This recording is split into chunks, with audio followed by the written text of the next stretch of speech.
to The Edge, the place where the conversations are pointed, the guests are sharp, and the responses are never dull. Today we have Kate Waterfall Hill. I love her. I do. I found her on social media, but as I did a deeper dive, she has an amazing TikTok presence where she is really working with individuals in the corporate space. How do we align ourselves as employees, but also employers and bosses? How we have this conversation. The conversations that she has with this virtual Sue or Kim or Pam or Bob or whoever is in the room is amazing. These are so many scenarios and situations that I found myself in. If you're, looking for promotion, or if you haven't done something right, or if you have done something right, it's just amazing. She's a coach. She teaches leadership. Her sense of humor is impeccable.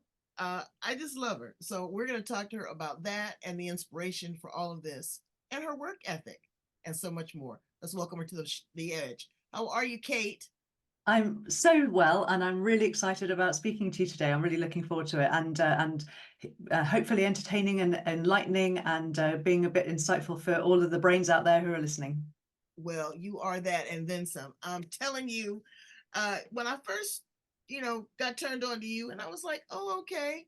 But as I started watching, it's just such a real life application of the work environment, what's going on now, what the expectations are of employers and employees. How did you, well, let's dial back. Tell us a little bit about how you show up in the world. And then beyond that, how you created this dynamic caricature. Thank you. Yes. So I've been working for a few years now. I'm well in over 30 years in business, and I was lucky enough to get promoted 6 months into my first proper job after I left university. And so I've been a manager and a leader for a long time, and I got promoted really quickly in the agency. Ended up being managing director when I was 29. So I had quite a few challenges there with leading and managing people who were my peers or even my seniors. So that was interesting for the first 15 years of my career. And then I've been a small business management consultant, giving people advice on their businesses, how to run them efficiently, and HR and marketing and all sorts of different things. And then I recently pivoted to leadership coaching because I realized that I really love nurturing talent and helping people really enjoy what they do and do it well, and having that ripple effect. If you're a good leader, then you have an effect on your people, then they're more engaged, and you have an effect on the bottom line ultimately, because people are more engaged and enjoying what they do and doing it well as well. So that's sort of the story about how I got to be where I am in terms of my job. But in terms of how I got to be on TikTok, was part of my marketing strategy, because I wanted to spread the message, get my word out there, get my name out there. And I was doing a fair bit on social media already as Kate Waterfall Hill, doing advisory pieces, how to reels and stuff on Instagram. And then it struck me that actually that might not be the best way to spread the word. The better way would be through humor, which is runs through everything I do. I love having a little wry smile at everything. So I think it makes the world go round and makes life, your day easier if you have a laugh and a smile. You can get away with much more if you smile, can't you? Exactly. Exactly. And so I've got young adult children who are on TikTok, and I thought, well, how hard can it be? I'll just give it a go and see what happens. Didn't really think much of it. One rainy January evening, 2023, and did this little skit as if I was talking off camera to a colleague, and about somebody who was misbehaving in the office, and I didn't know how to deal with it. And that's evolved into a character called Linda, and Linda is now not it's just a bad manager. So yeah, Linda the bad manager, bless her.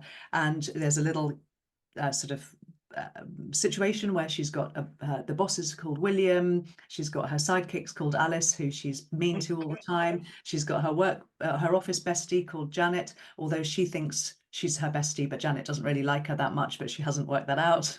And she's got Jason, who's trying to get her job, and she wants to take all the glory from Jason but not let him take her job, and so on and so on. So there's a little bit of dynamic going on there. Rachel in HR, poor Rachel, she's really, really having a hard time with Linda because she's not following the rules. So I have You some. had a bit of a hard time as well, too. You had shared with me that some of your skits or portrayal were not well received. Let's talk about Yeah. unscrew that. Yeah, so I did a stitch, or no, a duet with a young TikTok manager who's a millennial manager, and she does some really good stuff. She's actually called Karen, and she did this post that I happened to see, and it was her being a millennial manager saying, I don't care when you do your job as long as you get it done. I don't care if you run errands during the day as long as the job gets done. You don't have to tell me why you're taking your PTO, you just take it, and so on and so on. And I thought Linda's reaction to that would be one of horror. She would hate that idea because Linda's a controlling, micromanagey type manager. So I did this duet where I sit alongside the other manager doing her bit, and Linda doesn't say anything. My character's not saying anything. She's just rolling her eyes, just tossing her head back. Can't believe this outrageous laissez-faire style of management.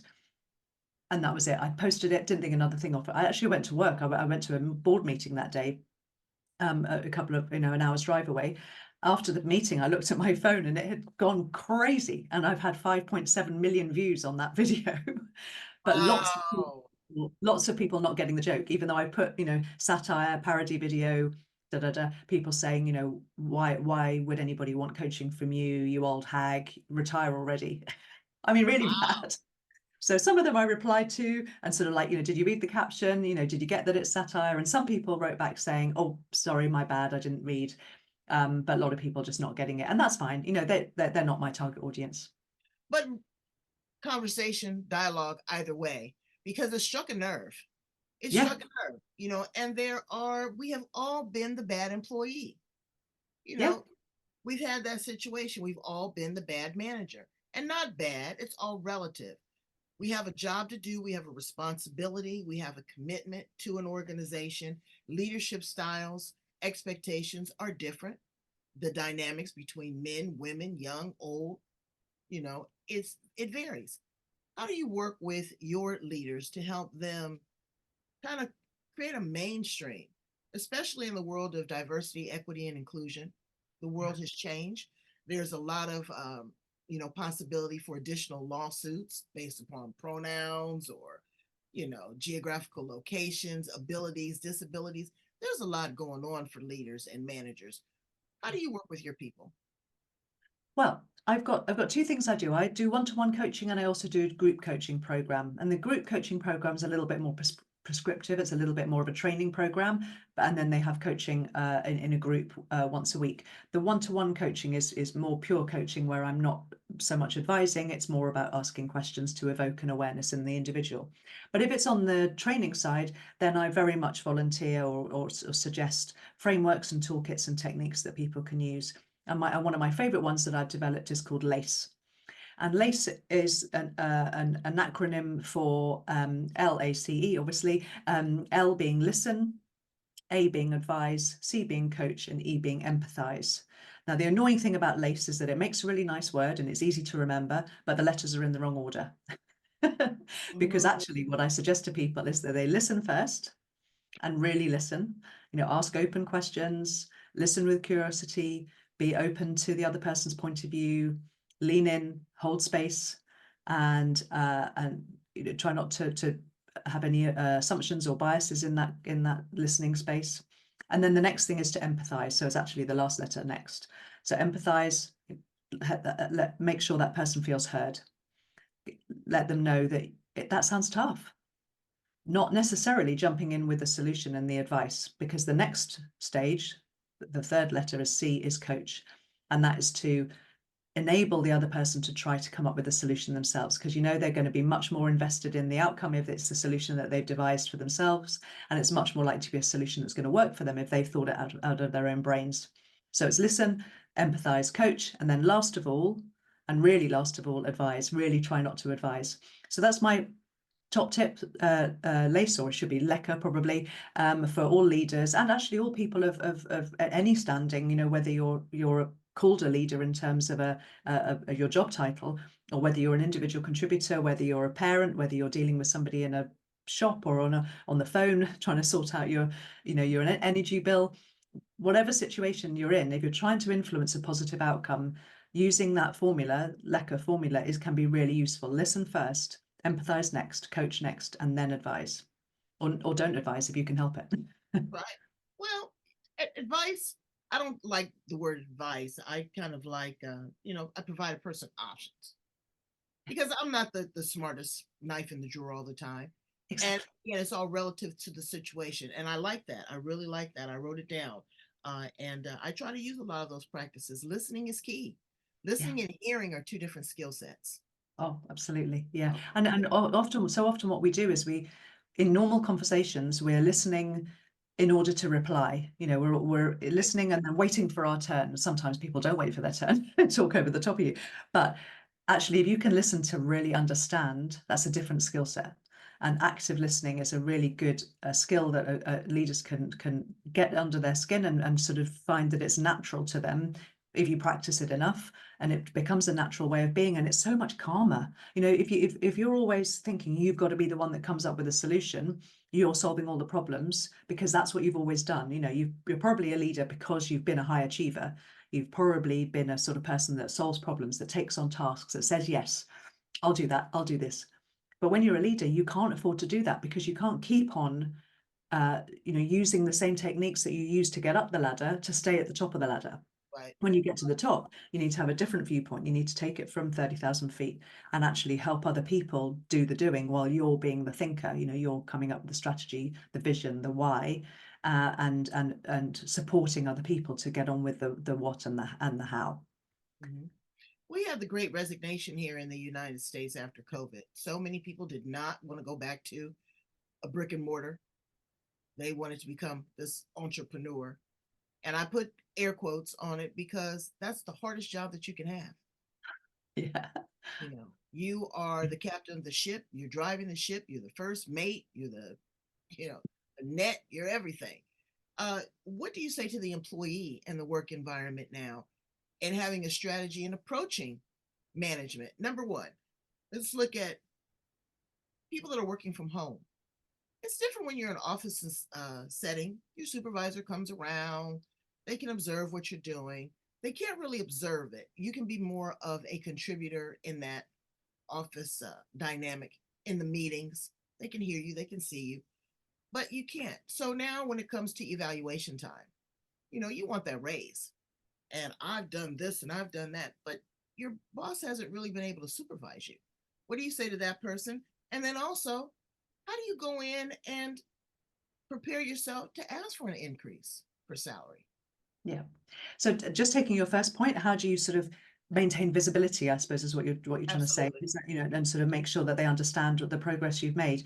And my recommendation for that as a team member is to be really active in your communication, because as you say, you're not going to have that moment while you're making a coffee where you have a chat about the project that's gone well, or the client that called you and said well done, because it seems a bit fake, doesn't it, to send an email saying just to let you know this happened. But actually, whether you use project management software, whether it's a Teams channel or Asana or Trello or Monday.com or something like that, organizations need to put some sort of, or Slack, some sort of automation, some sort of software in place so that managers can keep a track of what's going on without saying, hey, how's it going? Hey, how you doing? Every 5 minutes, because that's irritating as hell. So the team members can give an update just because that's part of the process and how you do it. If there isn't that system in place, or that isn't appropriate, then an email once a week, once a fortnight, once a month, saying the key things that I achieved this time, what's gone well and why, what were the challenges and what did I learn, what ideas have I got, and actually how can you help me as a manager? So either the contributor can say, hey, do you know what, I'm going to send you these updates once a week, once a month, or the manager needs to say, hey guys, this is what I want you to do, fill in this form or whatever, and send me an email.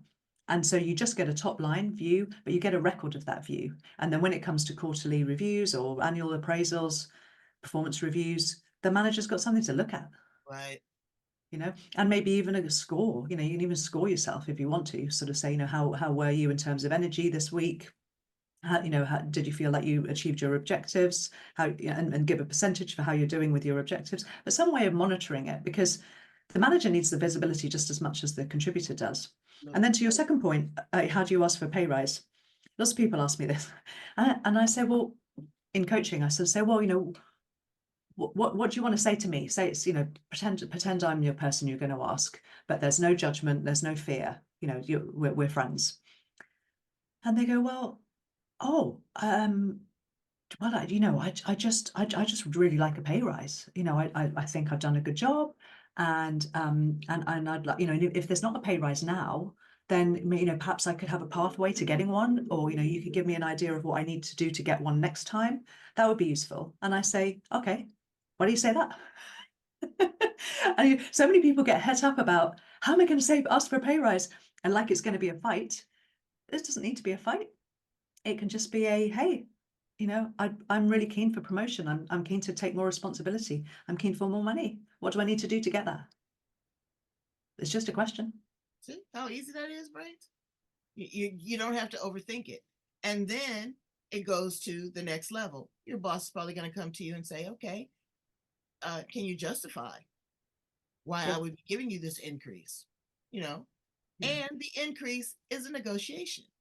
It's like when you go in and you apply for a job. A lot of times people are so excited at the fact that they've gotten in on an interview in this day and time, but they don't know how to negotiate a salary. Give us some tips on negotiating a salary.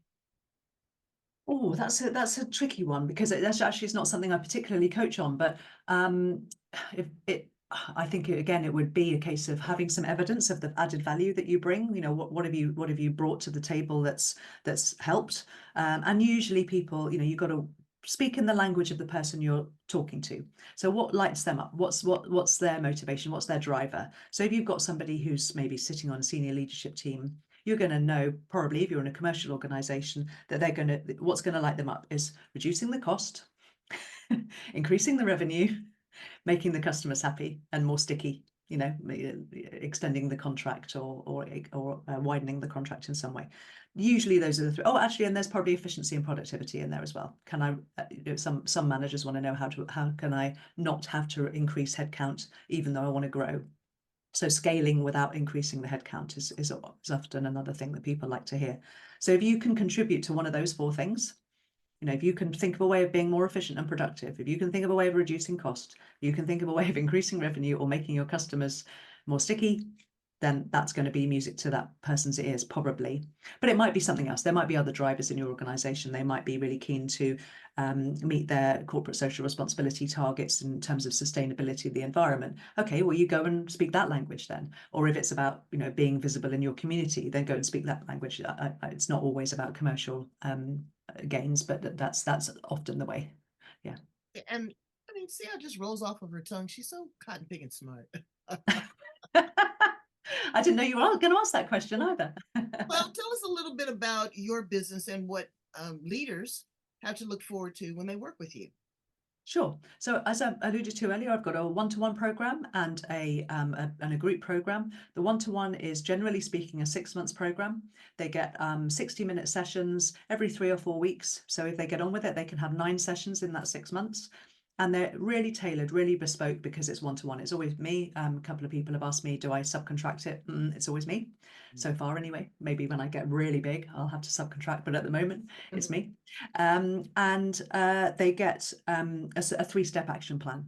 And the 3 steps are: we look at you. So we really dig deep on your values, your firmly held beliefs, your core principles, your North Star, what drives you when nobody's looking, not the stuff that you want to pretend is you, the Right, stuff your that's really, representative. That's what I call your representative. yeah. And your strengths, and how you're going to show up as an authentic leader that's genuine, because people know when you're trying too hard, when you're masking something, when you're pretending to be something you're not, when you're looking at a role model and trying to be too much like them when actually that's not you naturally. But at the same time, you want to show up as the best version of you so that you can bring out the best in others.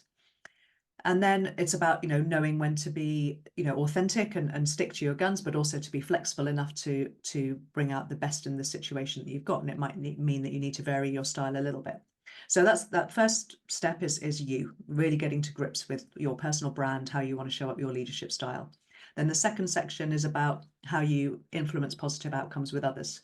So whether that's with team members, peers, stakeholders, it's about inspiring, motivating, delegating, coaching, managing underperformance, resolving conflict, thinking strategically, holding good meetings, but just how you show up in the world and how you influence those positive outcomes. And then the third step is a sort of stepping off point at the end of the coaching program, where we look at what your future is. And that might be your future career, the future for your team, or if you're a business owner, because I work with a lot of CEOs and founders, what the future for your business is, how to take it to the next stage. And it might be an exit strategy, it might be, scaling up, it might be a growth plan. So those are the 3 steps in the 6-month program. And then in the group coaching program, there's 2 options: a 3-month fast track or a 6-month extended program. And the gist of that is that they get content, they get videos and workbooks, they get group coaching every week for either 12 weeks or 24 weeks. And then they get an online community, a sort of safe space, members only portal where they can share ideas and ask questions and get support from each other. And it's a really lovely program, and I'm really, really pleased with how it's going. The testimonials and the feedback I've been getting have been great, so it's going well. Yeah. Well, it seems like you're so fun to work with and Yeah. exciting, and you have it all systematically laid out. You've put a lot of time and thought into this, customizing it for corporations as well as individuals. And brains, we all need coaching and we all need support, and we need it from the flip side. We think that we're right.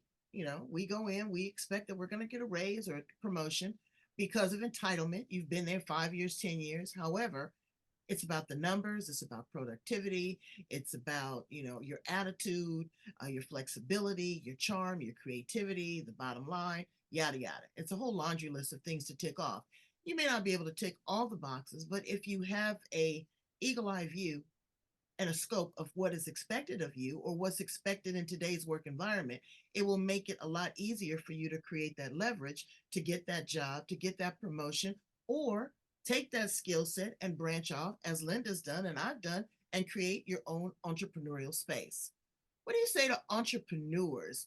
Not so much coaches, because a lot of people are enamored with that big $25 word. And as I said, it is difficult to be an entrepreneur. What do you say to someone that's ready to step out on faith? Well, I was really, no, not lucky. I was going to say I was really lucky, but actually the stars just aligned for me in that I was able to, I had some savings. I sold my shares in the business that I was a part owner of. And that's when I set up on my own as an entrepreneur in 2007. And so I had that backing. So I think that's probably an important thing. It's quite hard to go from a really good salary to zero. So if you're thinking about going out on your own, I definitely would try and give yourself a buffer, so you've got some financial security there if you can.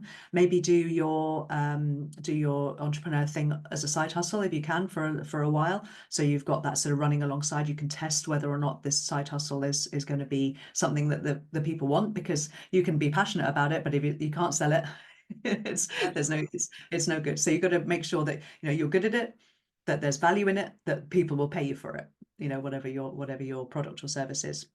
So doing some testing first is a good idea in a low risk way. And I say that about nearly everything. If you're changing your approach to leadership, or you're changing your approach to how you run your business, try not to do it wholesale, like from A to, and switch it all over to Z and Z in one go, but actually just try it out at B for a bit and see how that works, and try it out at C in a low risk way. And experimenting and trying things out is a really good way of seeing what happens. So yeah, being an entrepreneur isn't for everybody. As you said earlier, it's really hard work. It's high risk. Yes, you get to make all the decisions. You get to work when you want to work, but actually when you want to work is probably all the time.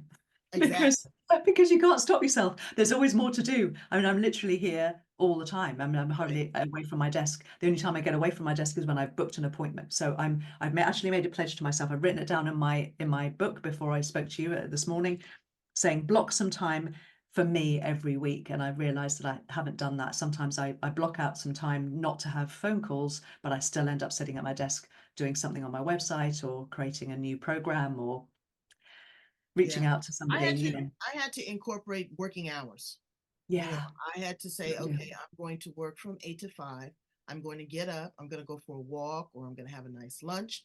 I'm going to pace how many interviews I do, and try to structure it certain days.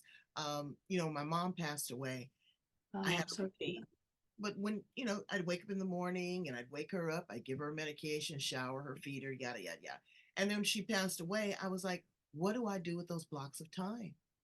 So I picked up the great book, Atomic Habits, and Yes. I started to incorporate new habits and put things together. So now if I'm editing, I have a bike peddler up under my desk. I will get a little bit of exercise in.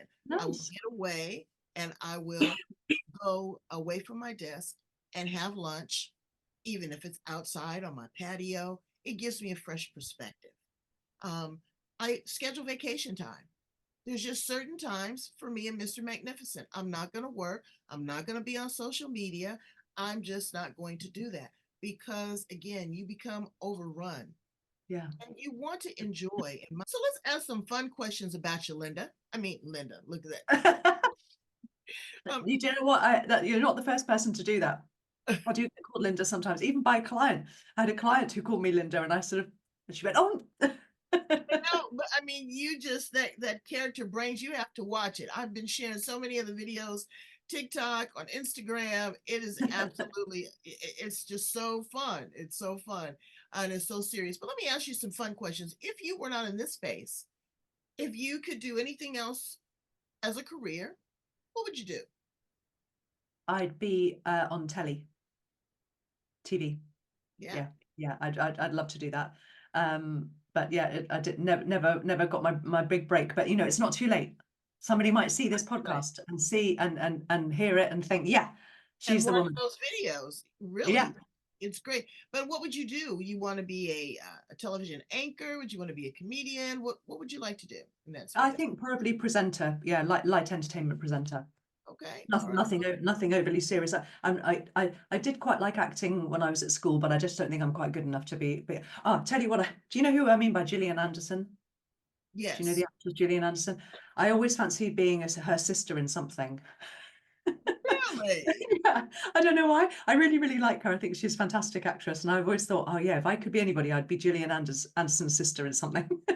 Well, There you put it go. out there in the universe. You never know. Exactly. Exactly. If you were an appliance in the kitchen, Kate, what appliance would you be? Oh, wow, that's a hard question. I'm thinking a grill. I'm thinking like a sandwich grill, but I don't know why. Really? Like a panini grill?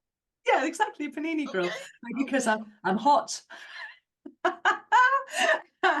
And yeah, and I make people melt. I don't know why I said that, but Okay. yeah.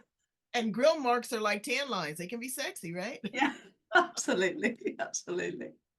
What makes you laugh and what makes you smile? Oh, my husband. Funnily enough, when you said your husband was called Mr. Magnificent, right? Mine's called Mr. Wonderful. They should meet. They should meet. It is. That's a gift within itself. That takes a lot of the angst out of it. Someone that appreciates you, that values you, that laughs with you, encourages you, and motivates you. And Yeah. sometimes that other you has to be yourself. People don't laugh at themselves. They take everything too seriously. Um, Yeah. Do you know I have a adversity. sorry, I have a great little sort of phrase that I really like to use when people ask about you know, the sort of people who I work really well with and who I really like is people who take their job seriously but don't take themselves too seriously. Mm. And that, you know, to me, you know, having a really high standards of execution, delivery for your client or customer, being really proud of what you do and putting the effort in and working hard, I really admire in people. And my husband's like that. He's a builder and he absolutely delivers that. But he doesn't, you know, he doesn't take himself too seriously. And I like to think that I'm the same. That's how my husband is. My husband works in law enforcement. Well, and he just signed his paperwork for retirement. So Oh, he's got 2 weeks left. And he worked 20 years in the military and he's worked 25 years now in the city. And I said, well, what are you going to do? He says, please don't give me anything to do. He says, I just want to wake up and have nothing to do. I want to cook. I want to clean. I just want to be free. What do you say to the person that's retired and is making that pivot, that just wants to be free and just wants to relax? yeah. Well, I just can't imagine it myself because I'm so driven, you know, and I just want to do things all the time. I want to achieve something. To me, business is a bit like a sport. You know, I'm not massively sporty. You know, I do some exercise, but I'm not a sports lover. But I think for me, this is a sport. You know, it's the game of sort of chasing a client and then closing the deal. I get the same kick out of it as if I'd scored a goal or, you know, whatever. We do. And so to me, to retire would be like, well, what would I do? but I guess everyone's different. You know, some people have great hobbies, and the hobbies are a great thing to do to make sure that you don't overwork. You know, there was a study done of a whole load of surgeons who are notoriously high level of burnout in surgery. And they did a study where they got some surgeons to take up the old hobbies that they used to have before they were surgeons, you know, golf or whatever it is. And the incidence of burnout was you know, drastically reduced, cut in half or even more if you have a hobby. So they still had the same stress at work, they're Right, still right. the same, but actually just having something else to divert them from that. So yeah, so for retirees, I would definitely say if you don't have a hobby already, then get one, because it sounds like an ideal thing. Your husband, Mr. Magnificent, saying, I just want to wake up and do nothing. But it can be a little bit, you know, our human nature generally, particularly Oh, if you've been a high achiever, is to keep on moving, is to want to try to get the next thing. That's why sometimes when you have this goal and then you achieve the goal, you feel a bit flat. You know, there can be a bit of an anticlimax because you want to get the next thing. You know, you get the #1 record in the country, and then what's the next thing to do? Or get another #1, or get sell even always more. chasing the next high. Absolutely. Exactly, And exactly, that's yeah. what I told him. He says, well, I just want to wake up one day and not be obligated to go anywhere or to do anything. And I Lovely. think that that'll be short lived after about 30 days. He'll be like, Yeah, but he yeah, has a lot of hobbies. He loves to do model planes, or make great. model sets, or garden. So there's a lot of things that he will be able to do. But it's again helping him settle into the mindset of not being that mechanical animal, not having that regiment, not having that certain Yeah, type of deal. So I told him you still have to have discipline. Like I had to do. I had to incorporate a ritual. I'm going to get up. I'm going to do this. Because if yeah, not, you're going to lay around like lunch meat. yeah, Just be a yeah. big old bologna sandwich. And that's not going to be very beneficial. Let's ask some more questions of you. If you were a flower in the garden, what flower would you be? Oh. I would like, the trouble is that the flowers are too short-lived. I'm just thinking of all the flowers, and I was thinking tulip first of all, but then they go too quickly. But lots of them do that, don't they? They just go.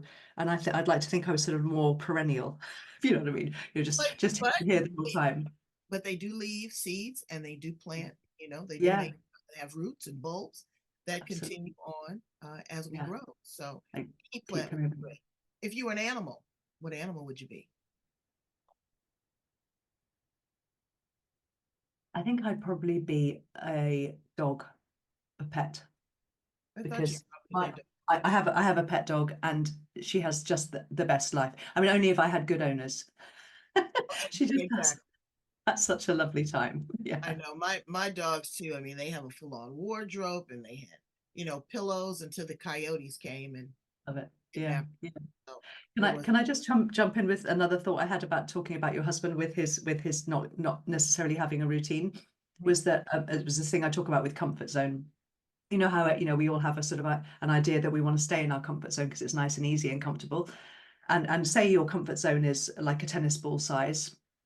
Most people are happy to stay in that comfort zone, but actually you sort of need a little bit of stretch. You need a little bit of something new or something different year on year.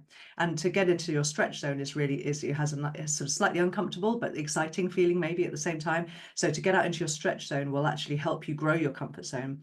But if you don't go out into stretch ever, if you stay in your comfort zone all the time, your tennis ball is going to end up being a golf ball, because it inevitably gets smaller and shrinks. And actually, if you stop getting out and doing things, you end up preferring staying indoors and not doing anything, and that can be not great for your mental health.